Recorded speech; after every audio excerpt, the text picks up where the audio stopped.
All right, we're going to go ahead and get started. I am not used to using a microphone. I'm used to just projecting my voice, so this will be a little different for us. My name is John Wharf. I work with NC. We are a contractor to DPI to provide several different types of services, one of which is we are the internet stream for all school districts in North Carolina, as well as a good majority of the charter schools use us as well for their internet access. Part of what I do is I go out and I work with school districts on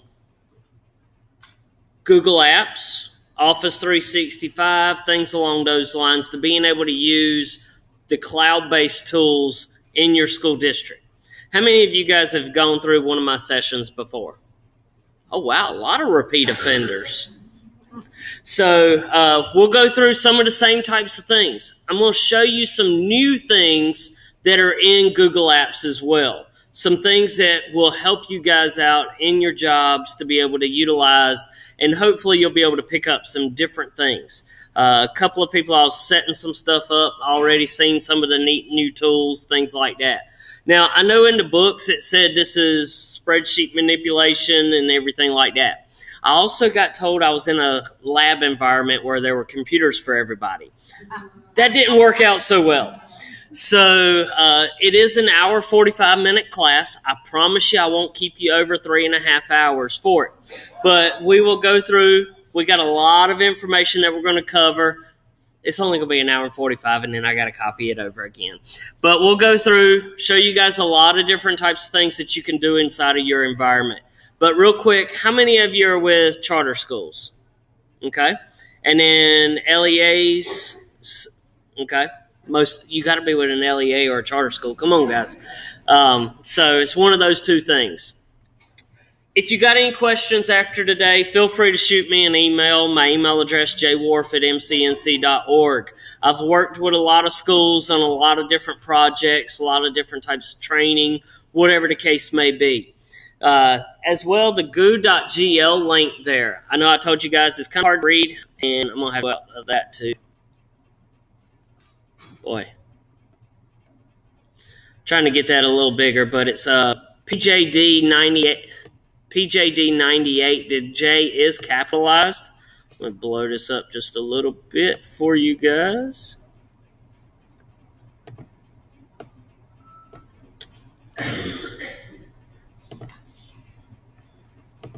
A little bit smaller. All right, we'll put that back up on the presentation, make it a little larger for you.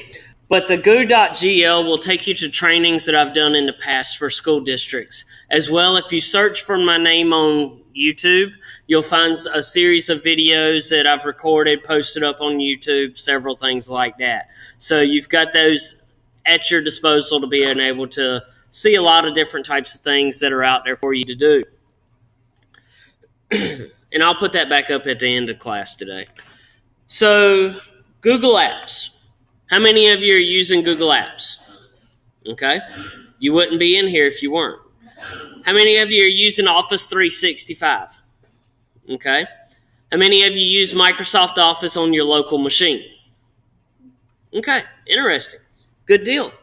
Has Homebase made any great announcements this week yet? Okay. If they haven't made the one that I'm referencing, you don't know about it yet. So you'll hear about it probably tomorrow.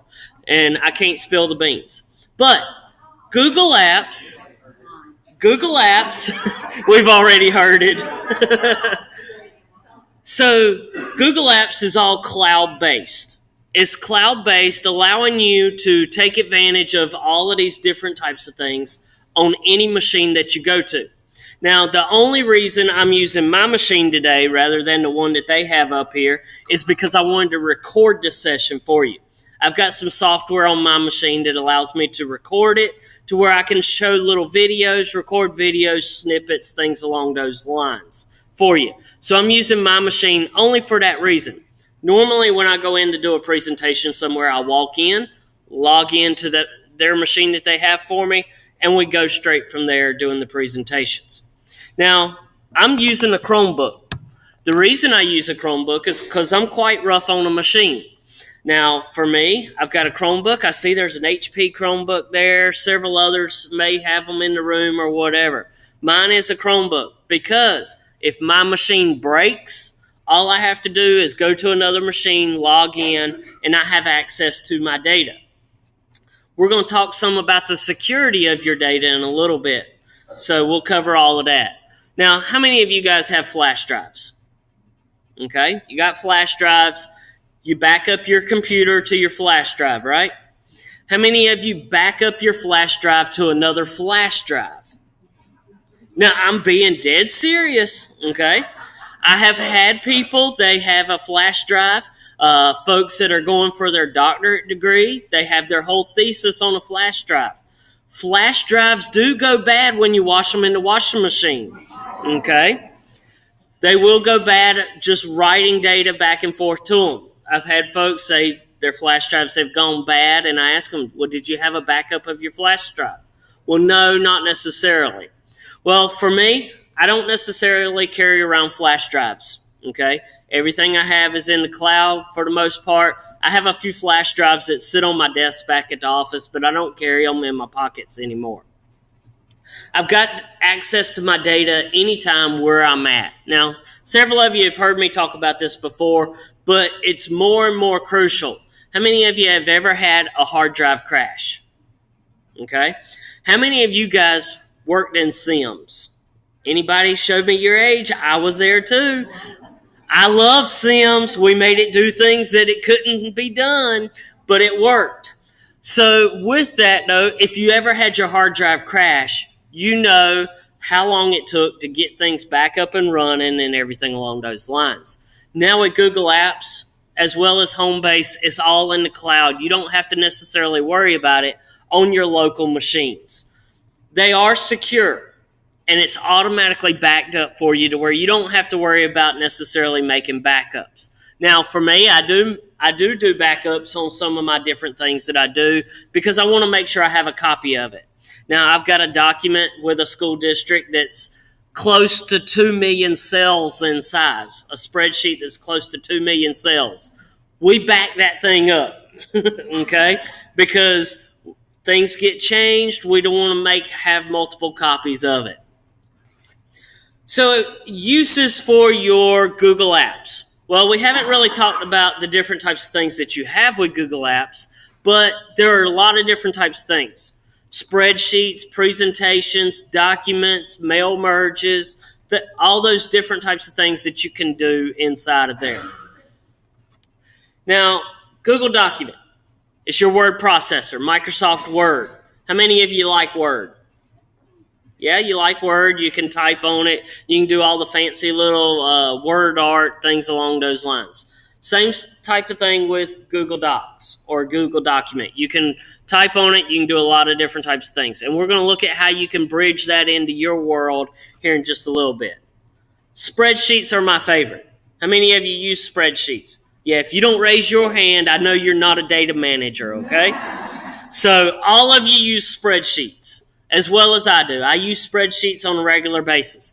I'm going to show you guys how you can hack some things with spreadsheets to be able to get data from multiple sources and use it. Some things that I use it for, not necessarily at work, but at home as well as at work or different types of things. You're going to see how you can use a lot of those different pieces. So spreadsheets are your web-based version of Excel. They're also your Google Forms repository. How many of you use Google Forms now? Got a few of you. I'm going to show you some neat tweaks that have happened in the last 6 months to Google Forms that are going to help you use it for more things inside of your schools. We can share it with multiple people. Now, the biggest question I always get is, who owns the data when you put something in the cloud? Is it Amazon? Is it Google? Is it this? Is it that? You still own your data. It is your data. You're putting it in a cloud-based resource just to house it, okay? You can always get it back out of the cloud. You can download your files at any time that you want to. You can download it as an Excel file, a CSV, plain text, whatever the case is that you want to download your file to be able to manipulate it on your local machine. So for spreadsheets, we can always manipulate it in different ways. Formulas, we're going to go through and I'm going to show you a lot of formulas that you can do with Google Docs today. Pivot tables. How many of you use pivot tables? Okay. How long does it take you to figure out how to use a pivot table because you only use it every 9 months or 10 months or something? I'm going to show you the easy ways of using pivot tables inside of Google Apps. Okay.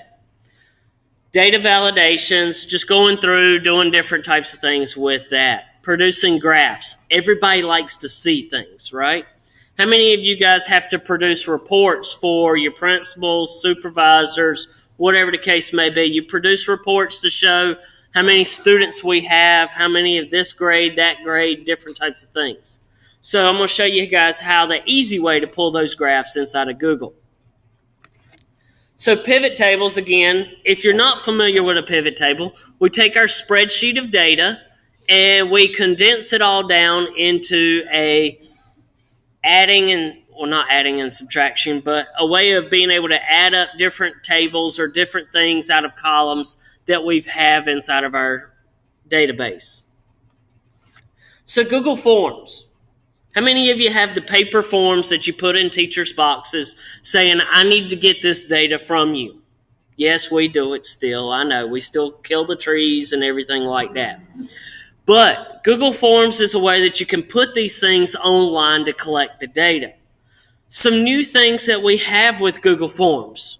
We can now have teachers upload a document, or maybe it's a picture or whatever the case may be. We're going to take a look at those different types of things here in a few minutes, things that you can do with Google Forms. So questions. You can ask a lot of different types of questions with your Google Forms. Short answer, essays, multiple choice, your choose from the list, check boxes, a lot of different types of things that you can use it for. Now, yes, ma'am. So I was creating a Google form just the other day and for something for parents, and they wanted to know if there was a limit on the characters on the paragraph. Okay. There is, yeah? No. There's not. So the question is, they were creating a Google form. They were using the paragraph option. Is there a limit to the number of characters that someone can type in? I said no, but I don't know that there is a limit. Okay, I've got some folks that have put spreadsheets in, or excuse me, not spreadsheets, but they've put in pages upon pages of text, and it's come into the Google spreadsheet, things like that. It makes it hard to read, but you can have a whole lot of space to put those characters. So I don't know if there is a limit to the paragraph answer. You can also make your questions required. You can't submit this without submitting all the data that I need from you. So with a Google form, where does it go? Well, it's not going to go to your Microsoft Excel on your local desktop necessarily. It's going to go to a Google database or a Google spreadsheet for you to be able to look at the data again. Now, security. Okay? How many of you have a file server inside of your schools? You have a file server that you save data to. You save it to that file server, and then you hope that that file server's backed up or that nobody accesses it that doesn't need to access it. It's the same type of thing here with a cloud-based system. You house your data in the cloud, or a server. You house it on a server, and you set the permissions for who can access your data and who cannot. We've got to pay close attention to who has access to your data. If you're creating your files, you're putting it in the cloud, it is away from your local desktop computer. Now, when you store it there, you got to limit who has access to your data. We're going to talk about how you limit who has access to your data. Okay? But just note that you've got to do due diligence. There we go. Got to get it out there. You got to protect your data. You got to know who you're sharing these files with. And I'm going to show you how to make sure that you're not sharing your files with the wrong people. Now, the big thing with Google Suite, Google Apps, is the sharing capability. Those Microsoft Word fans, let me see your hands again. Don't be shy. All right. So you've got a document, you want to have 5 people. Yes, I know many of you have heard me say this before, but I believe in it. You've got a document that you want to have 5 different people edit for you. You email it to them. Those 5 people make revisions to your document, and then they send it back to you.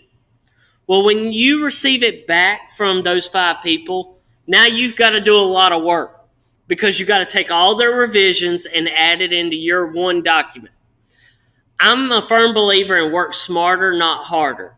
Okay? Work smarter. Give it to everybody else to do, and you just supervise. Come on. Y'all got to laugh with me. Come on now. All right. But put it out there for them to work with the data. Okay? Let them share it with them. Let them go through, edit your document, your spreadsheet, and then you can see it real time. You don't have to do anything except say, yes, I like their revisions, or no, I don't like their revisions. Now, when you share your documents, you got to be very careful who you share your documents with.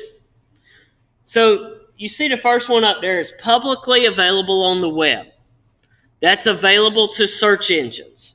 If you ever go and you search on Google and you run across somebody's Google document or Google spreadsheet out on Google, it's because they have shared it publicly available. So the spiders that crawl across the internet, they find the documents that are publicly accessible, and then they cache them in the web browser's cache or archive of knowing where to go to get things. So that's not necessarily the way that we like to share our data, okay? You also have anyone with a link. If you share your data with anyone that has the link to it, you still got to be careful with that. Because if I have a document and I share it with 2 people via a link, those 2 people forward that link on to 5 other people. Those 5 people then forward it on to so-and-so. It spreads like wildfire. Now, the same thing is true if you take that link and you publish it on your publicly accessible website. If you do that, now the spiders can get to your data again. Okay? It's not password protected. It's publicly out there available. You got to be careful with that. Now, company. Searchable within your organization. All right, we are schools. We have students. Students are using the Google Apps just like you guys are. If you post a document and you make it searchable within your organization, students are not dumb like we think they are. They know more than we think. They know how to find these things. Okay? Whenever I go out and do trainings with teachers, I tell them, okay, we got the Chapter 5 quiz. We've typed up our quiz. We've shared it because we wanted some other teachers to look at it. Well, when we did that, it made it available to students go in and they search for Chapter 5 quiz or Chapter 5 social studies or maybe just their teacher's name. And they run across the document before they're supposed to see it. So searchable within your organization is not one that I like to use. And I'm going to show you why. We're going to search inside of my company and see who's shared documents that they're not supposed to. No, we're not necessarily going to open them, but I'm just going to show you that it's available.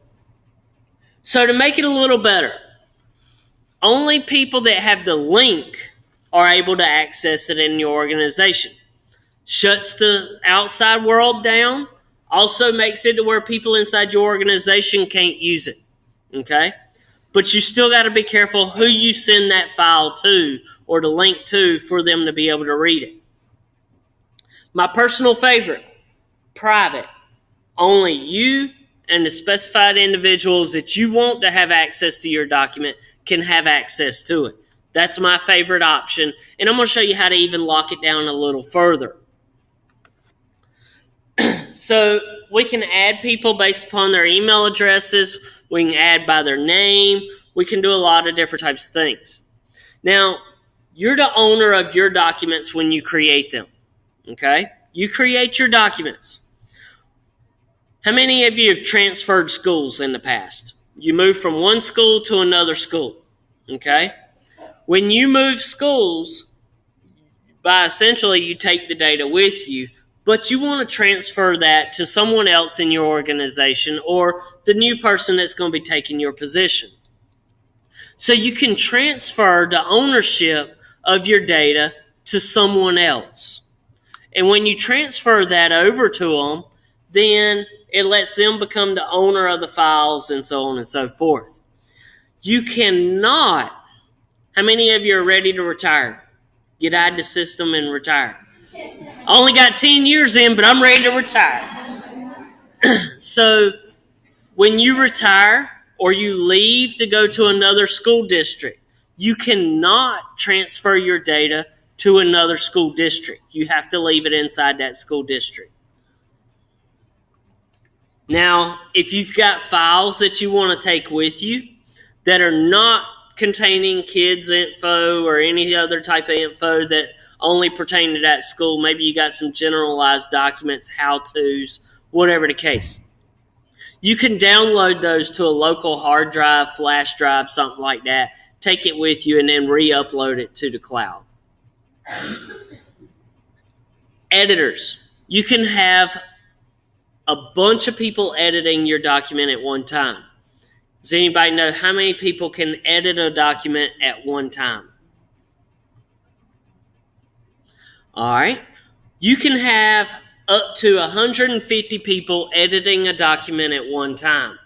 Now, I will tell you, much more over 5, it gets a little crazy, people typing over top of each other, things like that. 60, yeah, we don't know where anybody's at on the document. It's just a bunch of little lines bouncing all over the place. So you can have a bunch of editors editing your document at one time. We can also have a lot of viewers making things publicly available on the web so that people can view your file, or only allowing certain people to view it. Now, when you give somebody view access, you're letting them see your file and be able to just look at it, okay? You can have thousands of viewers at one time. All right, we're going to skip over this one. Whoop. Got somebody else's name up there in my notation. All right, so we can do a lot of different types of things. Now, I don't want to bore you guys with going through and just looking at a PowerPoint presentation. We've got an hour and 45 minutes or an hour and 15 minutes now to go through and do some different types of things. So what I've created is a folder in Google Drive called Homebase 2017, where I've got this Homebase Sessions document. Now, there's a lot of different types of things that we can do, but what I'm going to do is we're going to start out looking at Google Document. And I'm going to blow this up as I can.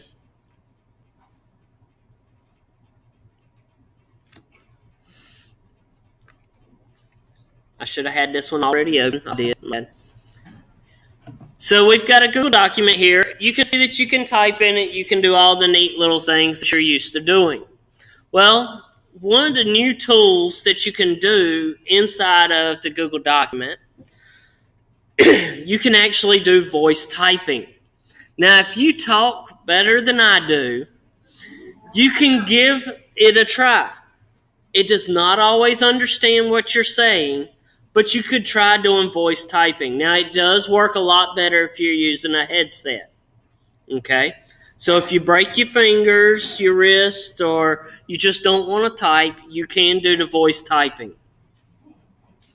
Now, we also have the option to add tables into our Google Documents. Excuse me. So when we add a table, it adds it into our document. Now, one of the things that it was lacking was the capability of merging cells together. We can now merge cells together in our documents. So you see I've got 2 cells highlighted. What I'm going to do is right-click, and then it gives me the option to merge cells together. So you can merge as many of the cells together as you want to, just like you would do in a spreadsheet. And then be able to type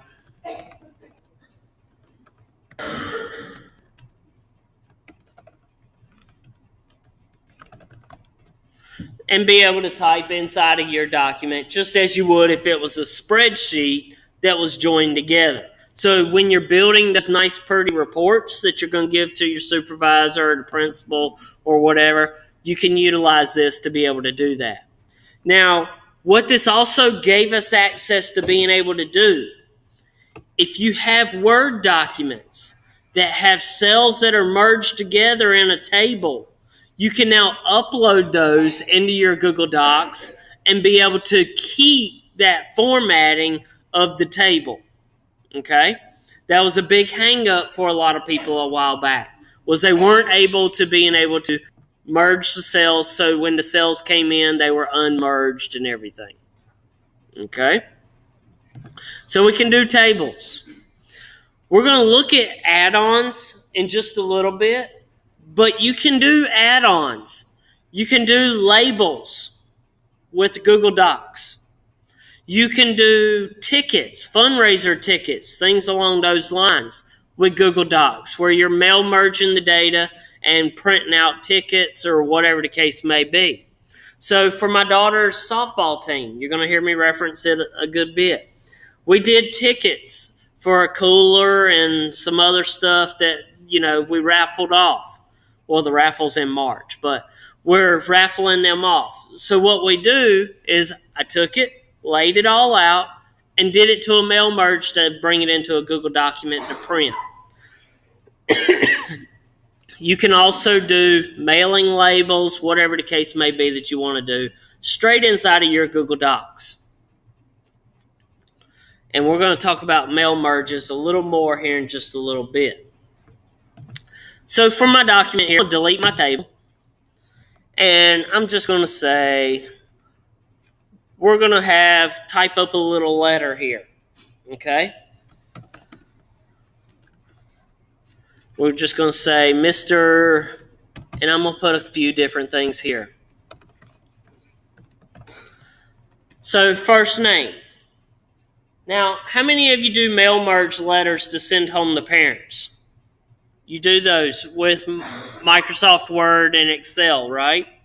We can do those same types of things in Google. It's just a matter of knowing how to do it. Now, how many of you guys stop working at 3 o'clock? 4 o'clock? How many of you go home and sit on the couch and work like I do because the day's never over? Yeah, you go home and do things. So if you've got a machine at home, you could actually do some of this at home if you needed to, preset it up, and then go back into work, print it out when you get back in. Or my charter schools, where are you guys at?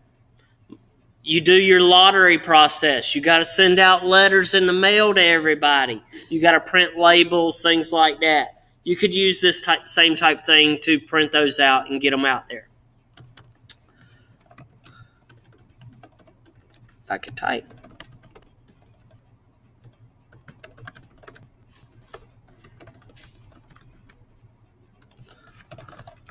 So I've just done a quick little piece here that we're going to reference back to here in a little bit. So you'll just see that I've built some little brackets here, and we're going to come back to this document, okay? But we don't use documents all the time, okay? There's a lot of other things that we use, some of which are forms. Now, I asked you guys, how many of you have those paper forms that you send out, put in teachers' boxes, do a lot of different types of things?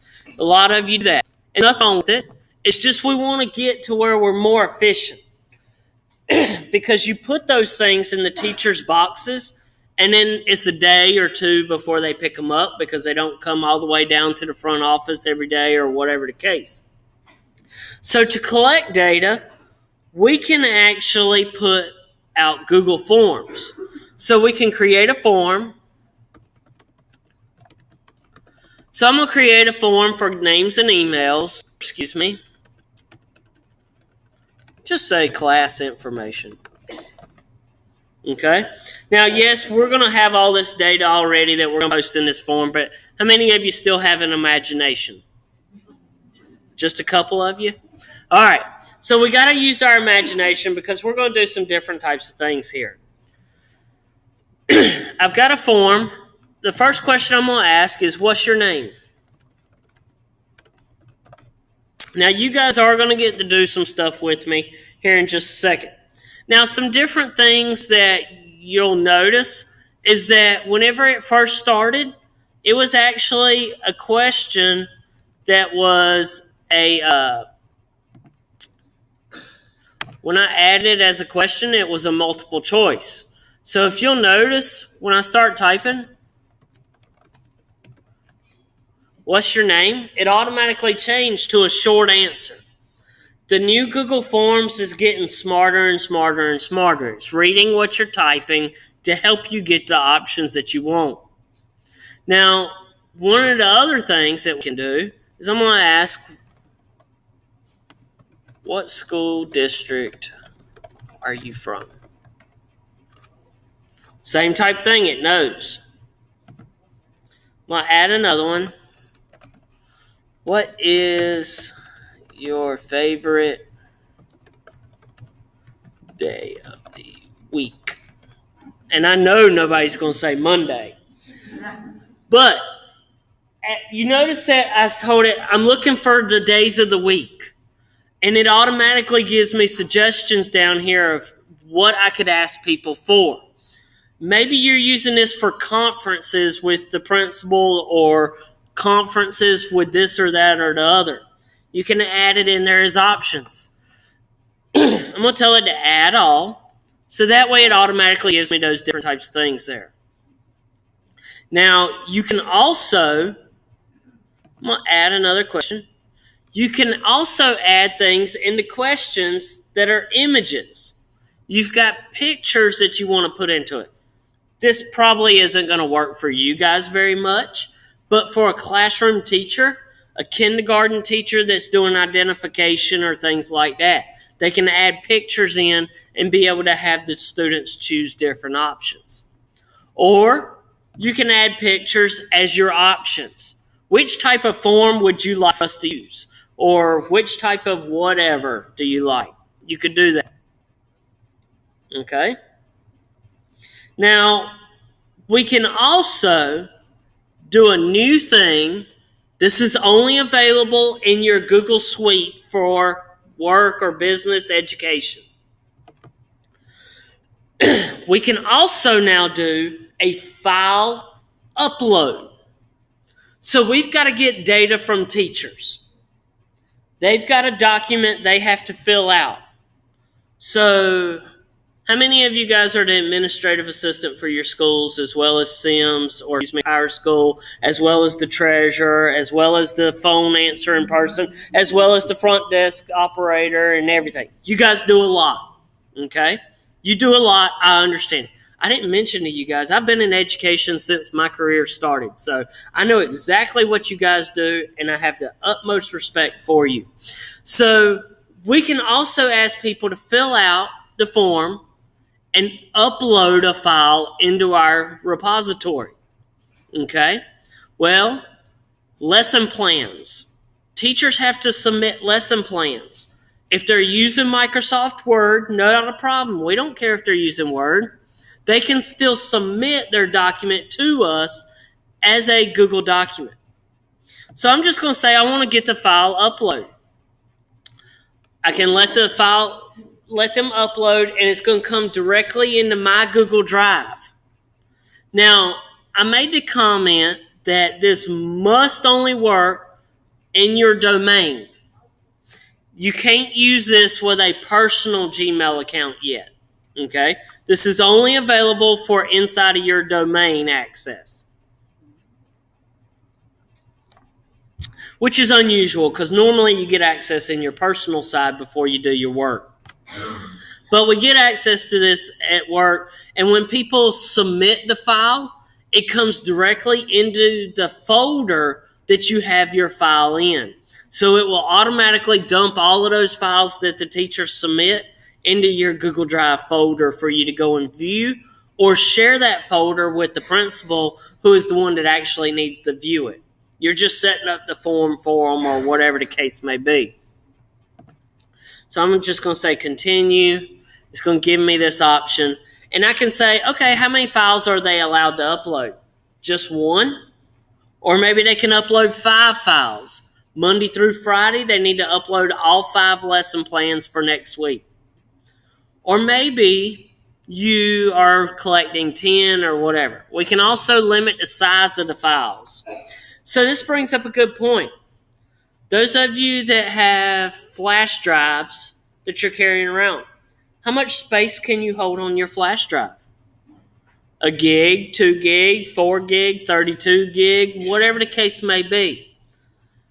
With Google Drive, you have an unlimited amount of space for people to be able to store files or whatever the case may be in your Google Apps for Education area. You have an unlimited amount of space.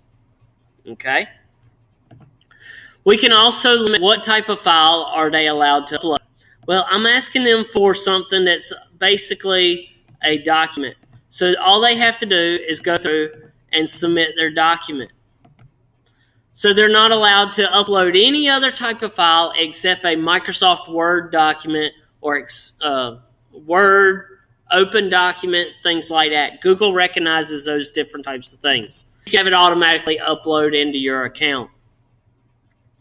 Now, I'm not going to use this one because I'm actually going to make my form available for you guys because I'm sharing it out there so that you can work with me on this. So I'm just going to delete that option there. I am going to add one other question.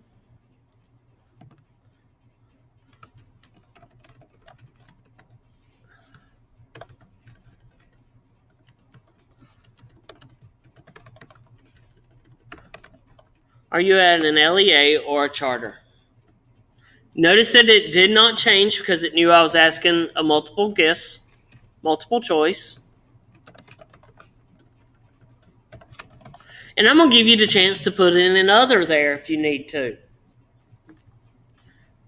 So none of my questions have I made a requirement, but you can go in and mark them as a requirement. I also did not ask you for your email address on purpose, and I'm going to show you why. So if I go up, and you'll notice up here at the top, we have several different options that we can add. If you don't like the purple background, you can change it to red. You can change it to whatever color that you want to do. You can also add a picture to the background. Okay. For mine, I'm going to now go preview it. I see my questions. I see all the different options there. Now, I'm going to continue to edit because there's a couple of things that I need to change on this. New features to Google Forms. I can easily tell it I want to collect your email address.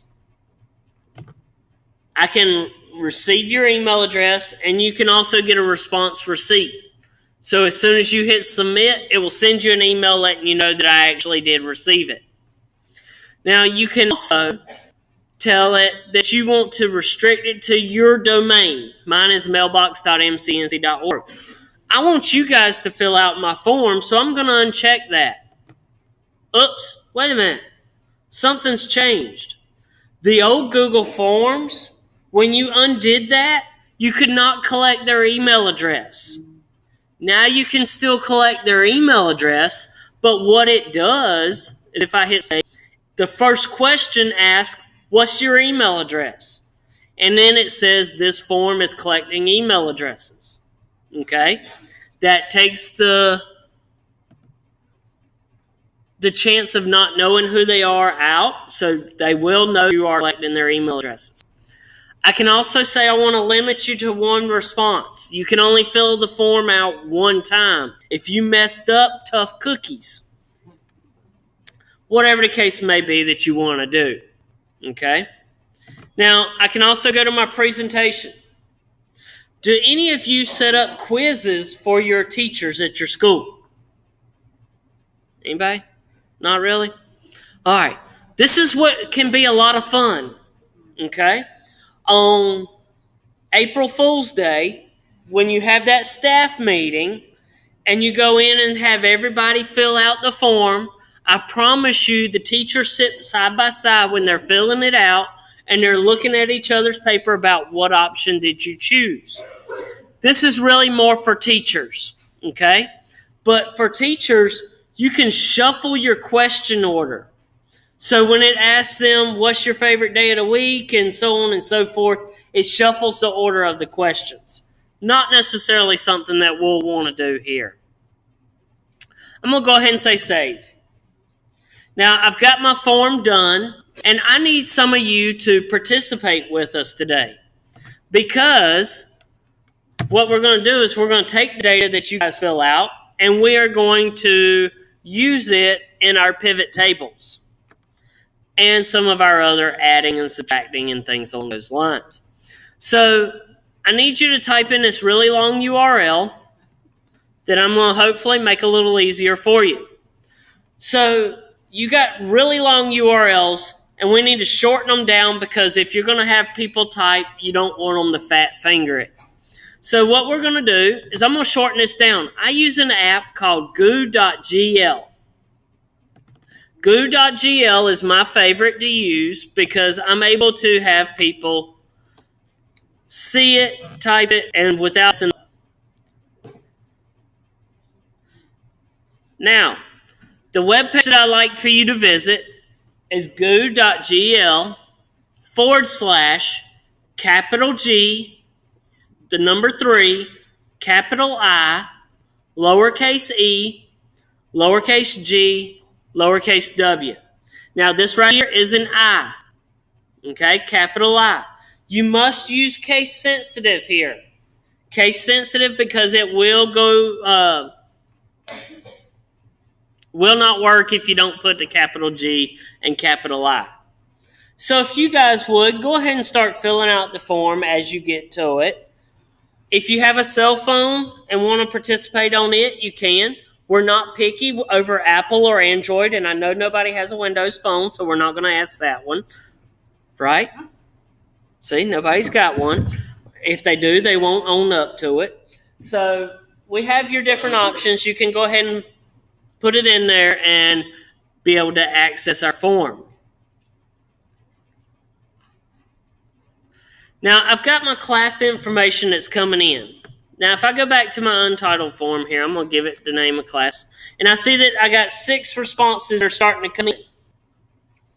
Your email addresses are coming in. I see your email addresses. Oh, we got some Wake County schools. We got Rowan, Salisbury, Lee County. You're just down the street from my house. Cabrera, anything like that. All coming in there. We can all see names. I like first names. They're perfectly fine. Different things along those lines. What school district are you from? That's going to be completely different. But we see we got 2%, 2 people, 8% of folks are from certain LEAs, and so forth. All of this is dynamic. You don't get to see this, though, as participants of the form because I didn't give you the option to see it. Favorite day of the week? Oh, my gosh. That many people like Saturday, huh? So we got Saturday. A lot of people like Friday. Thursday, I like Thursday too during the summertime because, you guys don't work on Friday, so I don't have to work on Friday. Whatever the case may be. LEA versus charter. I see we actually got an other in there. That's great. You guys helped me out a lot with some of our stuff. So we got different types of things in there. Okay? Now, these are great, but I want to share this information with you guys. Okay? Well, if I go tell it, I want to see it as a spreadsheet. I click on my spreadsheet. It says, hey, I'm going to create you a new spreadsheet called Class Information Responses. Not a problem. Good deal. Create it. It's coming in. I see my data in a spreadsheet. So we got all the different types of things here. I see all these different ones in there. It's working all the data. So take a look at it. Now, this is for our class. we would see who was the first person to type it in. Okay? And I also see we got some that didn't want to put their email address. Not a problem. Doesn't bother me a bit. The email address portion we're not necessarily going to use much of. You just get spammed by me later, and I'm going to ask you, how did I do today? Did you like the class? Did I do okay? Should I change anything for next time? All right, so we got a lot of good information there. Now, one of the things I asked you guys was about pivot tables. How many of you used pivot tables? Well, we're going to do things a little backwards today. I'm going to show you the easy way to do stuff, and then we're going to go do it the hard way and show you why the easy way is sometimes better. So those of you that do pivot tables, how long does it take you to YouTube or Google how to do a pivot table? Sometimes it takes a little while. I'm going to show you guys the easy way, the way that I like to do pivot tables. So I've highlighted my two columns. So I'm going to go to Tools, Data, and then I'm going to go down to Pivot Table. I tell it I want to do a pivot table. It's a worksheet for me. Gives me my diagram here of how I can create my pivot table. Well, I got to tell it what data I want to use in my pivot table. So I'm going to add rows of data. Because I highlighted those two columns, those are the only two options that I have. If I would not have highlighted the columns, it would have actually gave me all of the questions that I had asked. So I only had those two. What's your favorite day of the week? It's listing those ascending for me. Well, maybe I didn't want it ascending or descending, or whatever case may be that you want to do. I then also have the columns. I want to add a column in. You'll notice that my question about the days of the week is gone. The reason that is because it knows you used it further up. You can't put those two against each other, so we're just going to go ahead and choose out. Yes?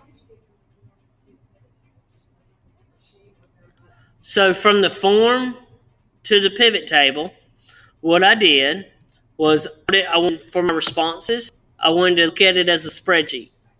It opened it up as a spreadsheet, and then I'm going to actually create a table inside the spreadsheet. So I highlighted these columns, and I went to Data, and then Pivot Table. Not a problem. All right, so my pivot table, I've told it my row, I've told it my column, and now I need to tell it, what do I want you to get? Well, I want you to add up some information for me. Because I only chose two columns, it doesn't matter which one of these I choose. So I can tell it I want to get, what's your favorite day of the week? You'll notice that everything comes up in zeros. The reason this comes up in zeros is because it's trying to add things up. We can't add up words. If these were all numbers, it would give us a figure. But these are words, not numbers. So what we have here is I can tell it I want to summarize it. And I'm actually going to choose Count A. Count A is your counting alphanumeric letters or alphanumeric words. Now, I've got some things here that skew me up a little bit. Notice that I got some blanks here. Well, to get rid of those blanks, we can add a filter. Well, for my favorite day of the week, I'm going to add a filter, and I'm going to tell it not to show my blanks. Now, you could also skew your data by telling it, okay, I know nobody really likes Saturdays, so I'm going to take Saturday off the list as well. And I tell it, okay, and Saturday would be out of my calculations. Now, this is if you needed to skew data a little bit for different types of things. Maybe using your imagination, these were grade levels. First grade, second grade, third, fourth, fifth, whatever the case. And you didn't need anything but K4. So you could just have K through 4 listed there. So I have a pivot table now. Okay? I could also tell it, this is great, but I need to build a chart. So I can tell it to, I've got that. Tell it I want to go to insert. And I'm going to have to now chart. My charts will automatically help me out in building them. It gives me a recommendation of which one you want to do. Or if I wanted just the LEAs, I could choose just the LEAs. I'm going to have to zoom out in, guys. So it gives me just my LEA one there because it's the first one. Well, what I want to do is I like these stack graphs because it gives me the representation of what I'm looking for this one. I can tell it to insert. You see that I have here LD. Now, this is an interactive graph. So if I was to tell it I want to view like, you'll notice that it's an interactive. And I could click on the orange and it tells me that 13 LEAs like Friday. Or 13 people that are from the LEAs like Friday. 11 like Saturday, so on and so forth. Now, pivot tables are the easy way to get data. Now, you guys, you're doing things by grade levels. You're at an elementary school, K-5. Well, then you got to figure out male versus female, how many boys and girls are in classes. Then you can also break it down by teachers. How many teachers are in each, how many boys and girls are in Sally Sue Smith's class versus another class or whatever the case may be. You can do a lot of different types of things with that. Now, this is just going through and automatically creating the report. Now, you can do the same thing the longhand way. So, how many of you guys like to do formulas? How many of you do formulas with your spreadsheets? You got to do it. You got to add things up. You got to get different pieces of the puzzle. So I'm going to add a spreadsheet out here. And I'm going to call my spreadsheet counts because I want to count up all the information. Now, for this, I'm going to hit equals. And I want to go pull in several different options. So I'm going to go back over to my form responses. And what I'm looking for is I need the unique days of the week. So I'm going to tell it unique. Now, as you start typing, it gives you the options for different ones that you can do. Well, I want the unique items that are listed in what's your favorite day of the week. And I'm going to hit enter. It's going to bring all those options back to me. Now that's great. Now I need to count up some different things. Okay? I'm going to merge those cells together and I'll dress it up just a little bit and tell it I want to do these different types of things, dress it up. Well, that's great. So I've told it the unique and bring me in all the unique options that are chosen out there. I want it to look a lot like my pivot table. So I want it to sort those alphabetically. So I can also add sort in there and tell it to sort my unique items. And guys, I know it's hard to read up on the board. Remember, we are recording today's session and it'll be available online. So I told it to do a sort. We got some problems there. When we sorted it, it took our header and put it down at the bottom and everything, so on and so forth. Yeah, so maybe we don't need to do sort. Not a problem. We'll take sort off.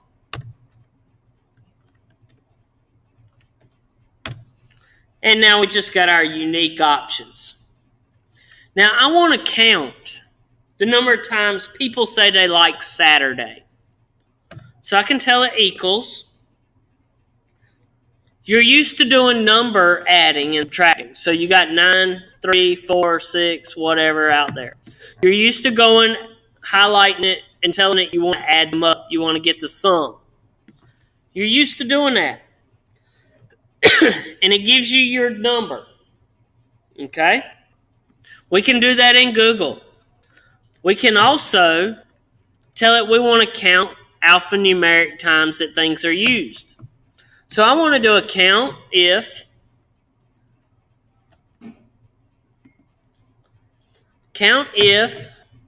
form responses, the E column. So if you're in the very back, I apologize. Apologize small. But notice that we have count if form responses 1, E to E. I want you to count that entire thing. You know, you guys got to stop me every now and then. I didn't share this spreadsheet, those of you that had laptops, so that you could view this with me. So I'm going to go and I'm going to change the ownership. And I'm going to say anyone with the link can actually view my document. At the end of the day, you can make a copy of it as well. I am going to shorten.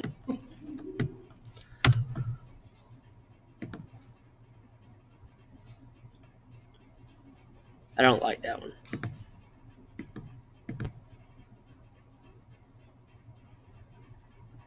I don't like that one. There we go. We can use that one. All right, let me put this over on the spreadsheet for you guys.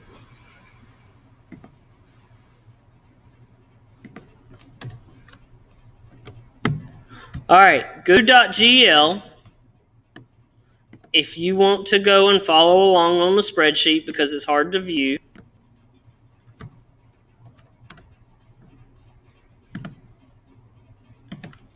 So you can go to go.gl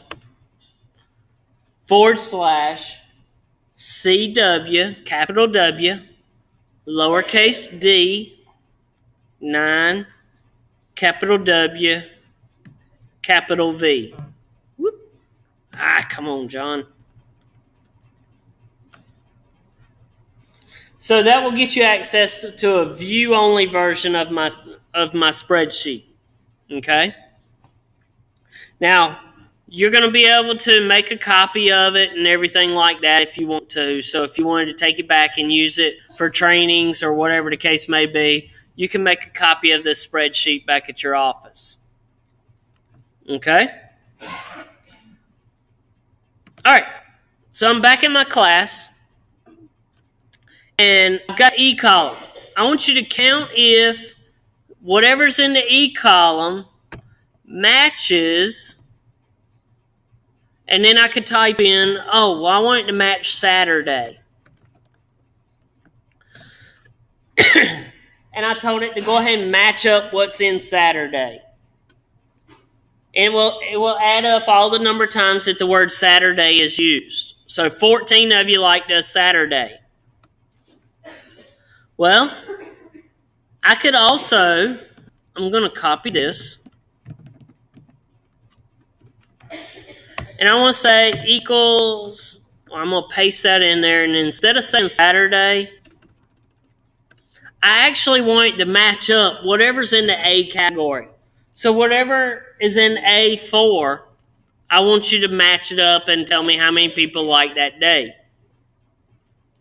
I can hit enter, and I got 15. Well, I'm going to grab this one. I'm going to drag it down just a little bit because I actually want that to be on A5.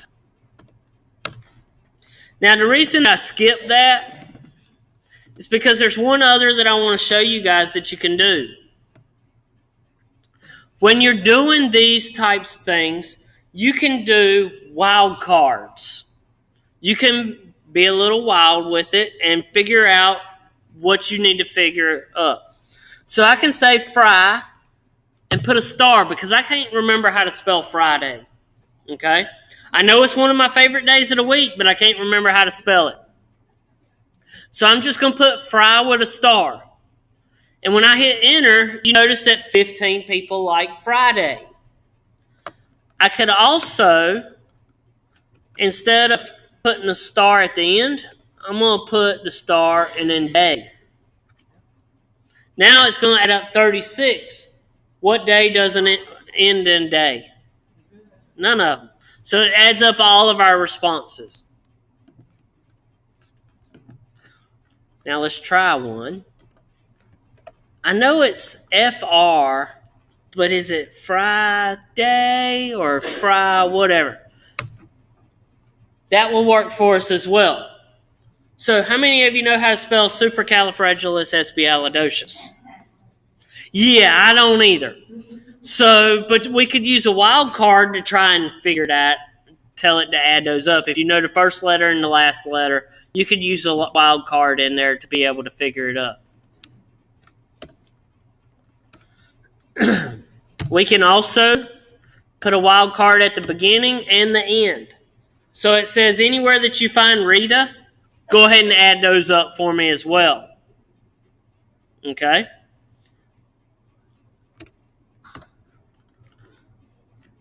So I'm just going to put Fry and then put a star in there to add those up. All right.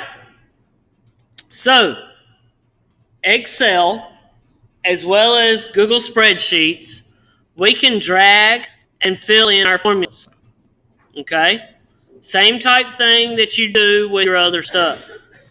You can also get the little triangle at the bottom right, double click, and have it automatically go down the page for your responses. Okay? A lot of people don't realize you can do that with Excel or with Google Docs. And if you didn't know it, don't worry, you're not alone. Now, we can also do something else that Microsoft can't do. Okay? Now, I've told it to go already down my page, form responses E to E. Well, what I want to do is I want to tell it to also go down to A7. Go ahead and figure those up for me. Well, what Google can do that Excel can't is tell it to automatically go down the page. So I'm going to hit Control-Shift-Enter because it automatically puts my array formula up at the beginning of it for me. Now when I hit Enter, it will automatically go to cell B6 and B7 and add those up for me. Now, why is that handy?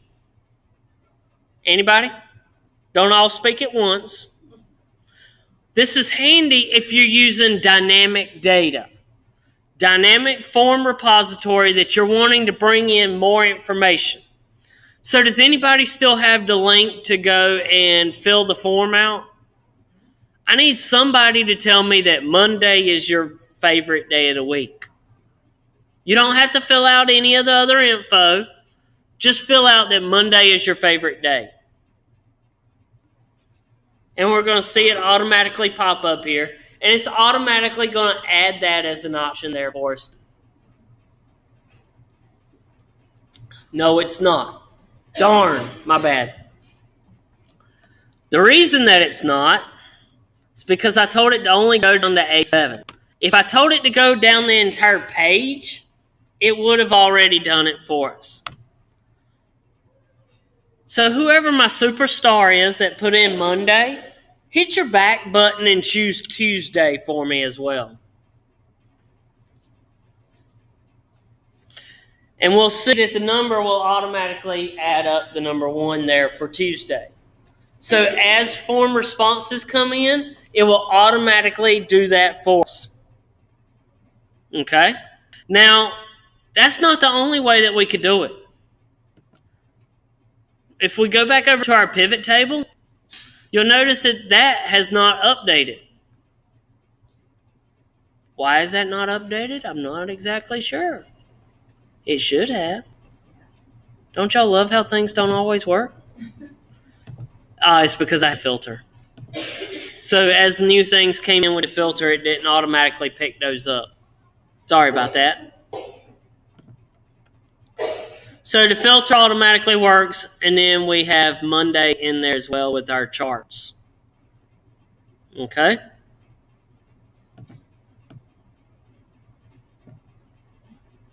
All right. So counting is fun. Now, some other things that come in that we want to build this pivot table with, we also wanted the information for our are you an LEA or chart? So I want to add up those as well. So I'm going to say equals unique, and then I need that column for it. But I'm going to be a little different here. How many of you have ever used transpose? Anybody? You use it to be able to change your appearance. So I've told it to transpose it. I wanted it going horizontally rather than vertically. That way, I can come in and add those options up. So then I can say equals count, if I can spell count if correctly.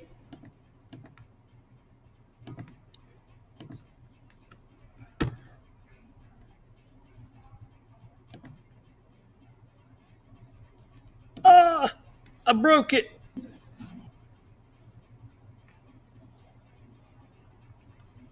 Come.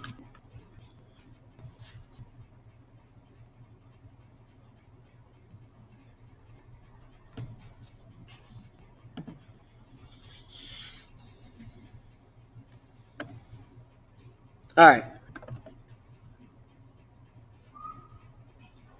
Don't y'all love how when you do things online live, they just don't quite go right? So count if form responses 1 exclamation F:(F) is equal to charter. I want you to give me that data. Thank you.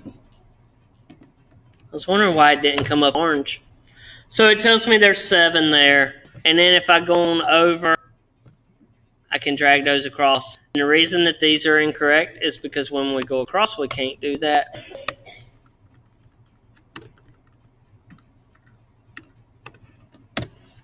So we can get our numbers going across our page and everything for us.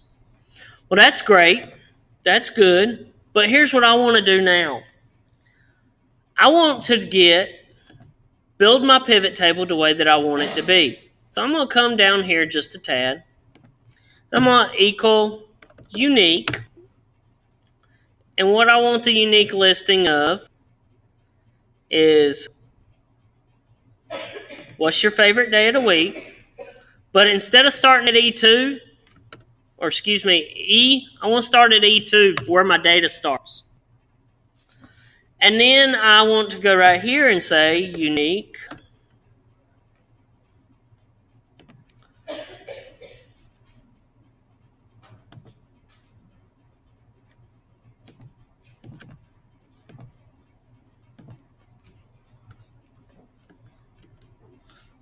But I need to transpose that again.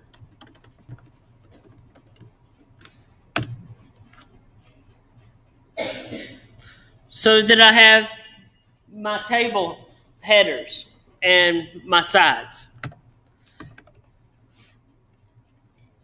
So you can do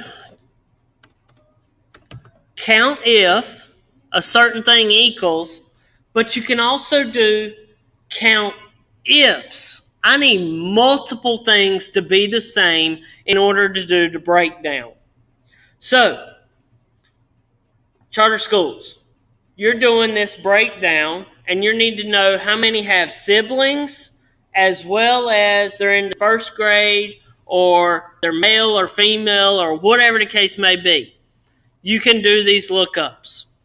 Okay? Now I'm going to do a count ifs. Can't remember how count ifs work exactly to do multiples. So what I'm going to do is I'm going to go to more. I'm going to my functions. And I'm going to tell it I want to go to more functions. What this does is it brings you up to the web page that tells you all of the Google Apps formulas that are recognized. Well, for this, I'm going to do it as a count ifs. And you'll notice that it gives me it down here. Oh, okay. So I need to do a criteria range 1, then do a comma, give the criteria, then put another comma and do the second one. Not a problem. I can do that. So I want to count ifs, form responses, E to E equals I'm going to copy this to shorten life down just a little bit here and just if it equals gotta be the internet. This is why I'm not live streaming the recording locally.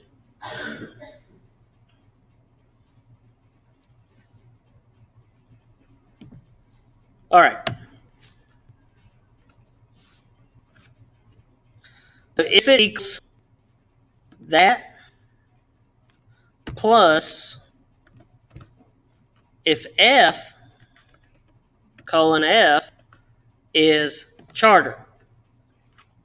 I'm going to copy all that. And I can hit enter. And it tells me that 3 charters like Saturday. I can tell it instead of D5, I want to say D6. So on down the page. I can build that pivot table just the same way that we did it earlier in an easier fashion. Okay? That's great.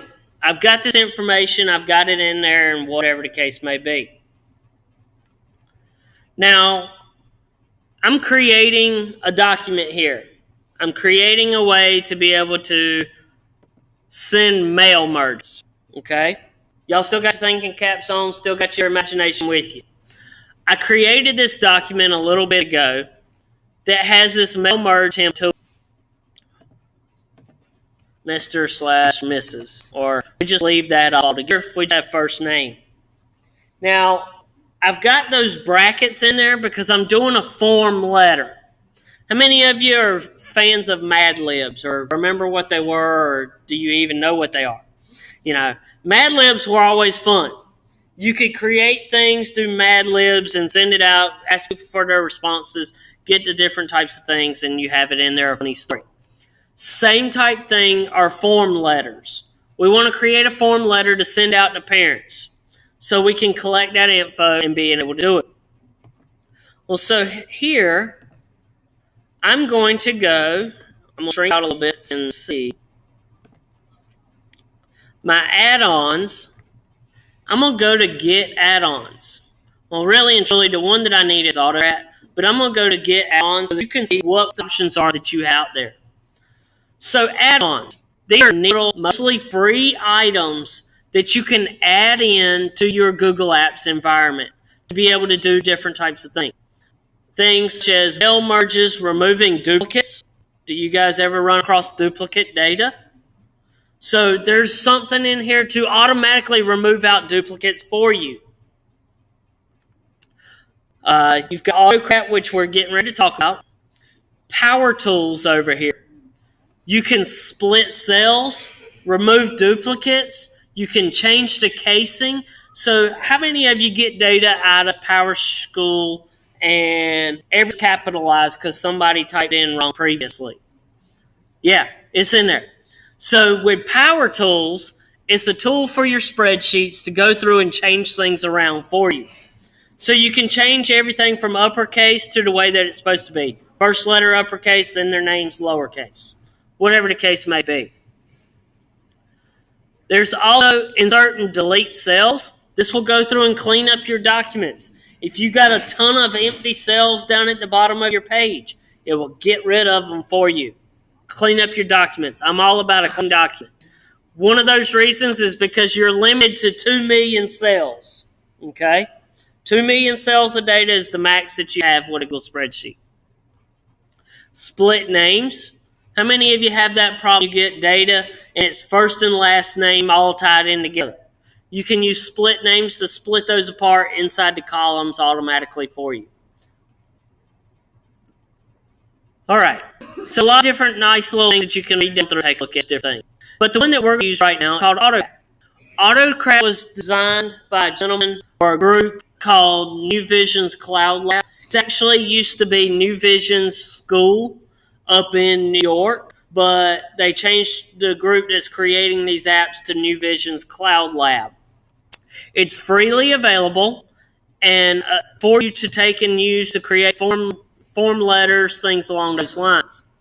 So I've already got it added in, so I'm just going to tell it we want to launch this. So it's going to ask me a few questions. It's thinking.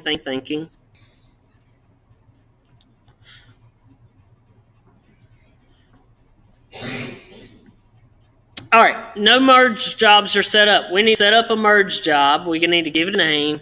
I'm going to just call it form letter. And I'm going to say next. Don't say save because it's going to fuss at you and tell you haven't done everything you need to do. So I need to choose a template. Choose from your Google Drive, or you can create one. I've already got one created that I'm going to use. So I'm just going to go ahead and say from Drive.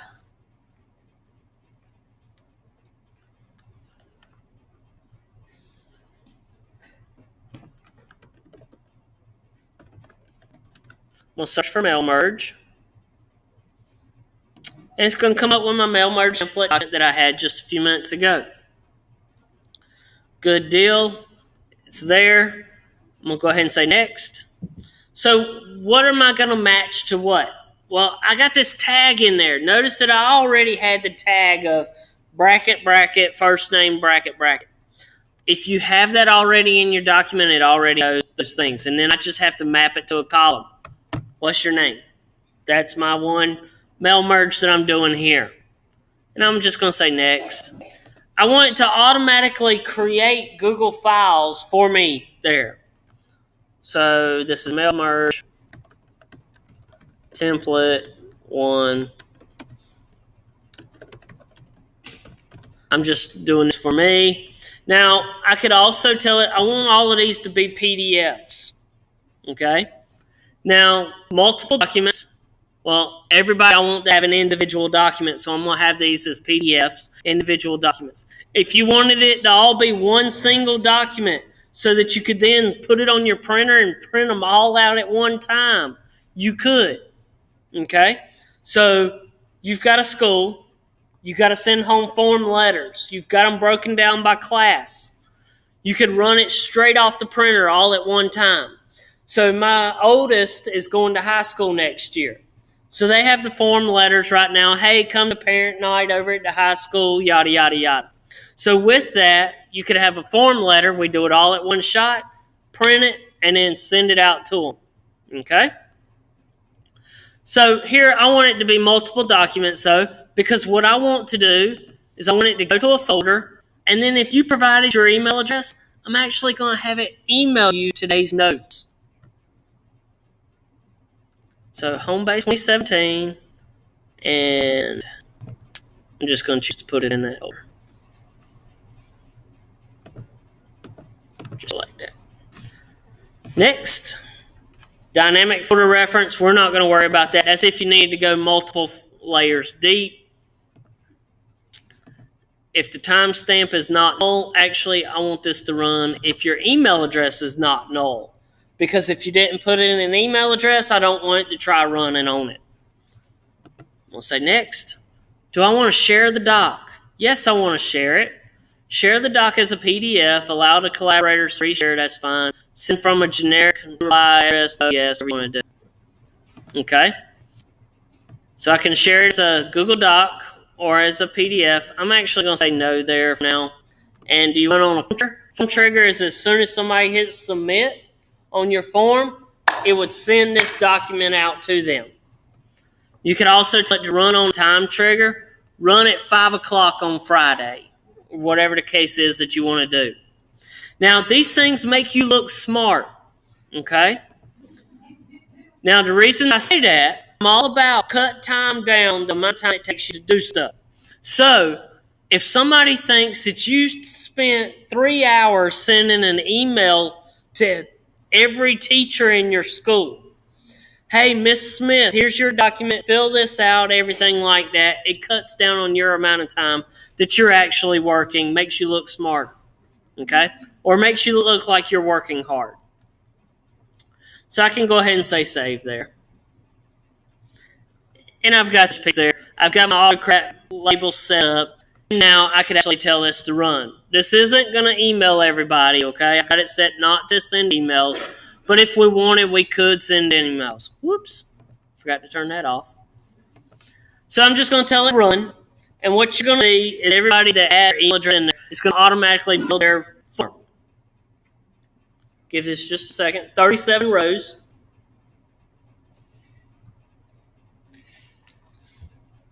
And if I go back over to my Homebase folder, you'll start seeing them coming in. So if we just pick one here, you'll see Gary. Have information there. It says, Gary, thank you for attending our workshop today. Thanks, John, so on and so forth. The next document, which was our thing there, we can see that there's another one.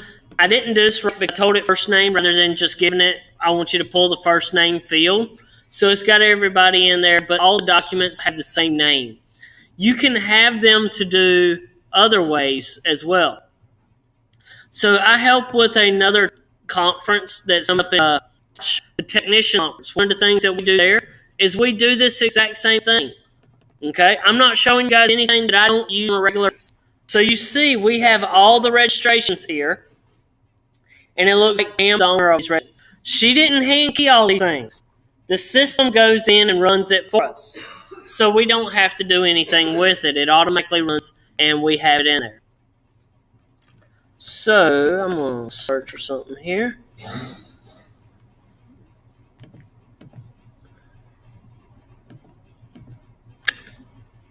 Why are you not registered?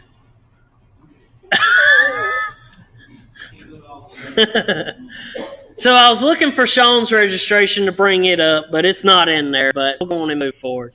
So you see that you can do all these different things. Now, one other thing we'll do for you, cancel that. It records it into your spreadsheet to be able to see when the document was emailed, a link to the document, so I can easily bring it up, see the document whenever I need to see it.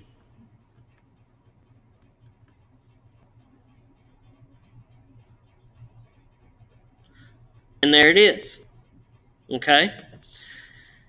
Now, you can get the link to the actual document where it's at. You can resend it. All you do is delete a couple of these cells out, and it will automatically resend that to the person, recategorize. Make sense? All right, in my best voice. But wait, there's more. So one other thing that I like to use, and if any of you are interested, it is a template that I have out there that's publicly available. I'll add actually to the new template gallery. It's the new one right now. But I'll get you to shorten URL to it.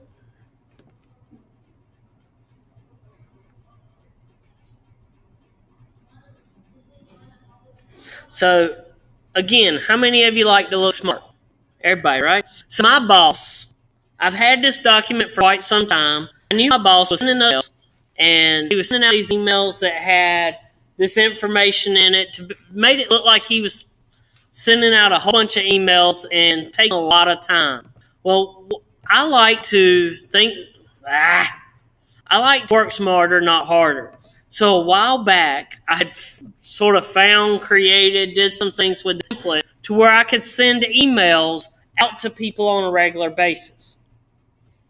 Does anybody still send emails to parents whenever their kids ain't at school or anything like that?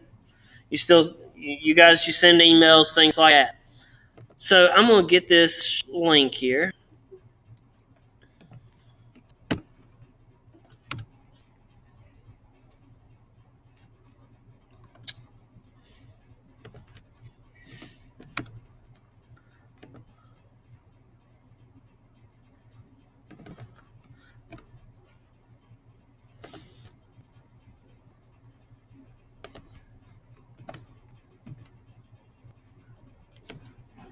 So here's the link.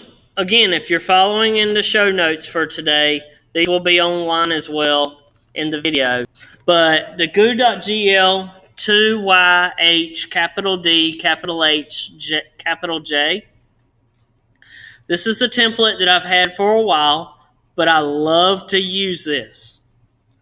And I use this whenever I do a lot of my classes or trainings that I bring people in to do. We send out asking for evaluations. I need people to fill out, give me an evaluation, let me know your thoughts. Or I'm inviting people to training. I want to invite them by their name so that they're not just getting a bulk email. invite them by their name so they think, oh, this was a personal invitation to attend.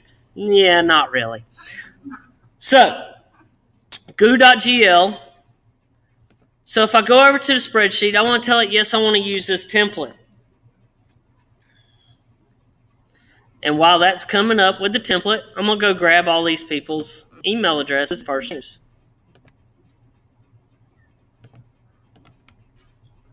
I'll just grab a few people here. All right. So my spreadsheet template's coming up. Here we go. I think their internet's slowed down. Paste this in there because I need to go into these two. So I've got email address.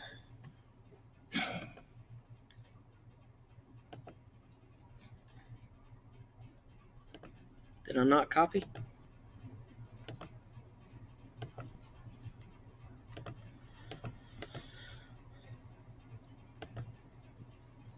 There we go.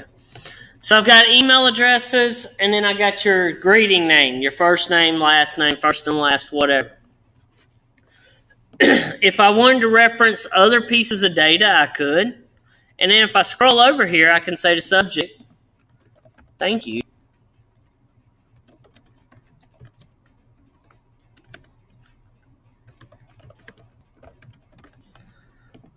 And then I could say hi. It's got greeting name in there. I delete these out. Thank you for attending.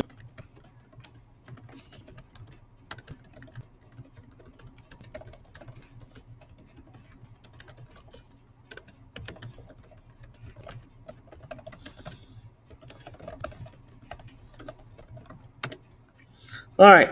So it's going to look like I sent all these people a customized email when, in fact, it wasn't.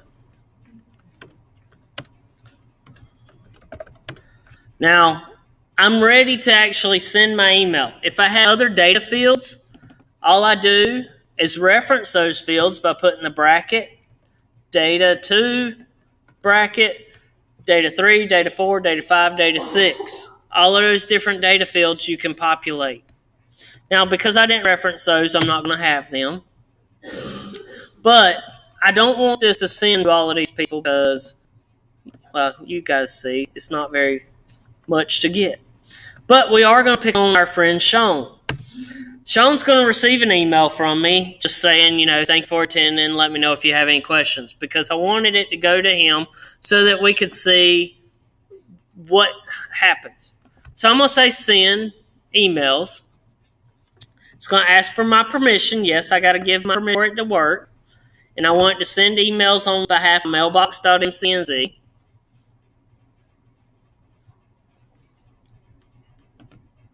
And tell it to send.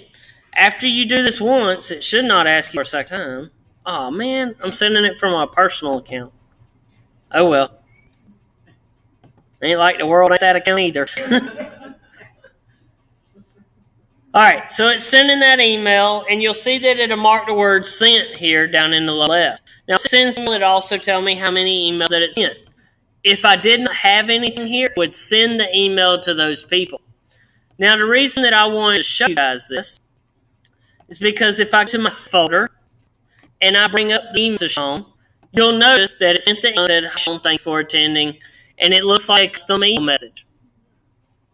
So it could look like you sent 200 emails in less than 5 minutes, or what took 3 days for me to send all these emails to all these parents when it really took you 5 minutes.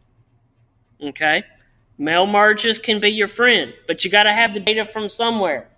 So you guys are data managers or finance or whatever the case may be.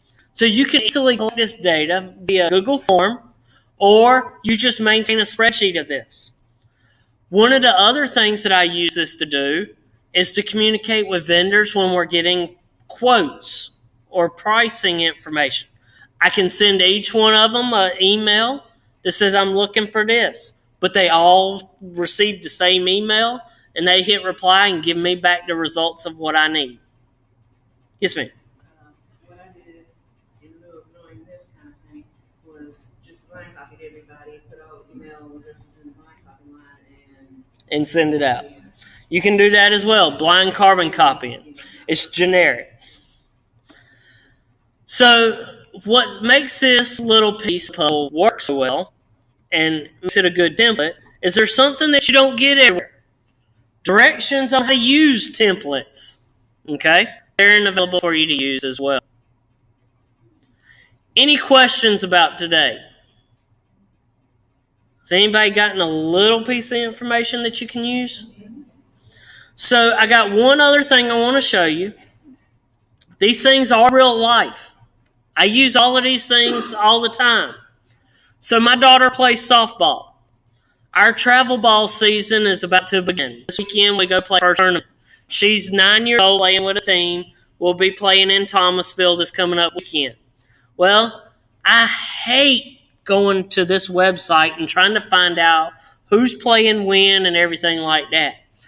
So with Google Spreadsheets, I'm able to hack that information off of their website to make my life a lot easier going to play tournaments. So what I do is there's Google Formula out there that imports data from websites. So that website had a table on it that has all the games set up of who won, who lost, everything like that. So my spreadsheet gets updated as soon as they update their information on their website. Okay? So I don't have to navigate to their website. I just bring my spreadsheet up on my smartphone and I have it right there and ready to go. Real life examples, how you can hack people's stuff. So, all right. So I appreciate you guys all coming out. If you have any questions, I'll be here for a little bit. I've got another session after this one if you want to see more as well. Make sure you visit the goo.dl. I have today's recording up on that site. Thank you all for coming.